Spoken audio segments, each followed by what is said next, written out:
everybody, it's Casey Williams. This week I'm driving the 2024 Lincoln Corsair Grand Touring plug-in hybrid. Let me tell you what it is and isn't. It is based on the Ford Escape. It isn't cheap, but it might just be worth it. Let's go have a look.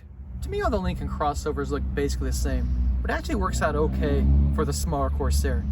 There's the Corsair, there's the Nautilus, and then you got the Aviator at the top of that scale, and then the Navigator at the top. And honestly, they have all the same style and elements, but I think it looks really sophisticated on the smallest crossover. I like the grille, I like the blue Lincoln logo here at the back that tells you it's a plug-in hybrid. The little logos here too. I think it looks really cool, it's very sporty. LED headlamps, come around the side, 20-inch wheels. The only thing you would really know that sets this apart is the little door here on the fender where you plug in. I like the Corsair here on the side. Everything about it just looks really sporty, almost looks a little bit British, but I think it looks really nice too. I like the floating roof here in the back. Of course, being a Lincoln, lots of chrome. I think it works out really well on it. Come around the back, thin wraparound tail lamps, power hatch. And there's not as much luggage space as you might want for 5 passengers. 4 passengers probably more often in the vehicle, but there's enough. And the back seats do split, fold down, so you get bicycles and other bigger gear inside. If you look really hard in the cabin, you might find some hints of Ford Escape, but really it just feels like a downsized Lincoln Navigator, and I think that's really nice and very unique in this class. It really starts with Lincoln's trademark seats. These are heated, they're ventilated, but it has the dual adjustable bottom cushion, so you can set it.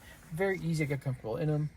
You got heated seats in the back, a nice thick heated leather-wrapped steering wheel, soft leather, the twin panel sunroof up above. Just again, everything just feels really upscale. I like all the chrome on the dash, and I like the stitching here as well, and kind of the aluminum look. Again, everything just feels like it's very, very premium. And also, like other Lincolns, you got the piano key gear selectors here in the middle. The start, stop buttons right here as well.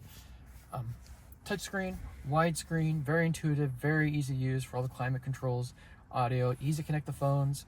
We got wireless CarPlay, wireless Android Auto, and also phone charging down here in the center console as well. So very easy to get connected, very easy to get comfortable. And some other nice technology I like. This does have the Revel audio system. Sounds absolutely superb in this little car. I like the nice flat screen instrument cluster. And this does have a heads-up display. So you've got speed, you've got your navigation, directions, all the safety gear can be monitored from up there as well. And it does have quite a bit of safety gear on it. You've got adaptive cruise. Beyond that, you actually have the hands-off Ford Blue Cruise system, so you can take your hands off on the wheel out on the highway and select roads. So I think that's very cool as well. But beyond that, again, adaptive cruise, lane keep assist, blind spot warning, rear cross path detection, pretty much a full suite of safety tech. I really like driving the Lincoln Corsair this week, and one of the things I really like is the fact that it is a plug-in hybrid. You know, a lot of people want an electric car, they're thinking about an electric car, but just aren't sure that they want to try to find a charging station or, you know, try to keep up with it on a daily basis, and they just worry about the range of the vehicle and find somewhere there on the highway. Well, this takes care of a lot of that. So you get 28 miles all electric range after you plugged it in. I have a home charger. I plugged it in, took a few hours, pretty quick. So easy overnight, you know, parked in the garage.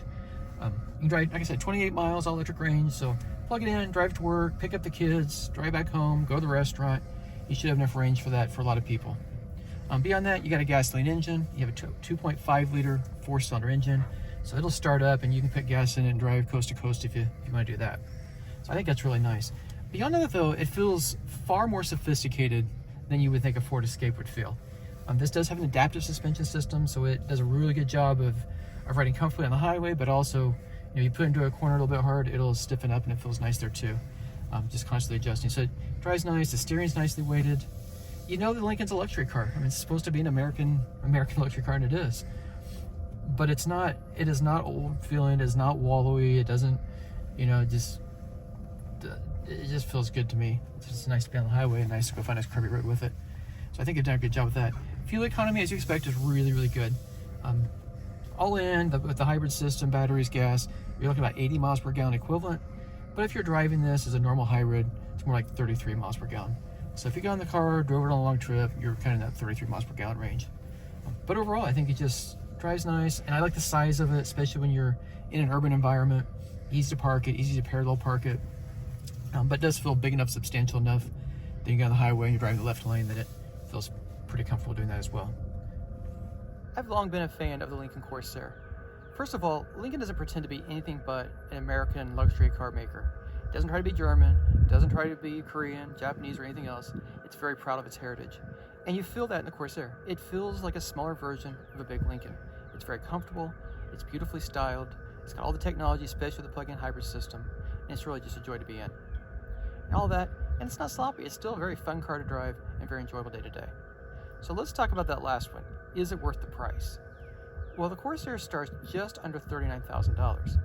And compared to the Audis and the Mercedes and the BMWs, I think it's very competitive at that price. This one, all in, with the Grand Touring package and plug-in hybrid and everything else on it, $67,180. That is not cheap for a compact crossover. But this comes off as far more than a Ford Escape. And I think if you pay that for it, I think you'd really like having it. Well, next week, one other fun car. Till then, storm forward.